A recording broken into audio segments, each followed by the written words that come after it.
Today, I want to talk about a creative trick or a hack. How about I call it a technique? I've been using it for years, and I didn't know until recently that it is based in science, and it is actually a method that was used by Thomas Edison. Back when I was in graduate school studying painting, I had a studio space, and fortunately for me, that studio space had a couch in it. I would often sleep in the studio. And because of that habit, I became aware that when I woke up immediately in front of a painting, if I was stuck, I would often find clarity. Once I realized that this was something that I could repeat, I would intentionally take naps in front of the work even when I wasn't sleepy. What sparked this video is a recent YouTube advert that popped up before watching a video, and they mentioned a technique that Thomas Edison used, and it is often called the steel ball technique.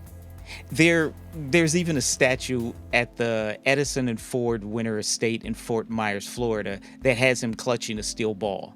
So as the story goes, he would take a nap and hold the steel ball in his hand. And when he would drift off to unconsciousness, the balls would drop and he would wake up in what is called a hypnagogic state, which is a state where your mind can be flooded with creative ideas, solutions, and fluid idea association. Often when I wake up in the morning, I don't immediately get out of bed, especially if I have a problem and I need to solve it. I'll lie in bed and think of things that need to be solved. These days, more often than not, it's coming up with a new lesson plan to try to spark something new in my class. It doesn't always work, but I am probably at about the 25% success rate. Often I'll write them down. If it's an exceptional idea, I may jump out of bed and go right to work. I'll also sometimes, because those thoughts can sometimes be fleeting, I will say the words out, the idea out loud, and then I will begin to write it down.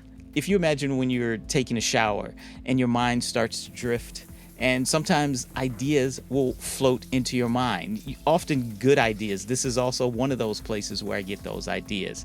It's that sort of feeling. But I find it is one of those difficult states to achieve because the more you chase it, the more you chase it away.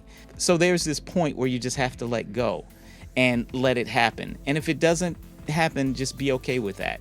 And I think it takes a bit of practice too, just relaxing. And sometimes just lying there and doing nothing and not thinking about anything, those ideas will start to float into your mind. Now, I'm genuinely curious to know if anyone out there has stumbled upon this technique or used it, or if this video sparked a curiosity. I'm curious to know if you actually tried it out and if it was successful or not. Did you get any cool ideas?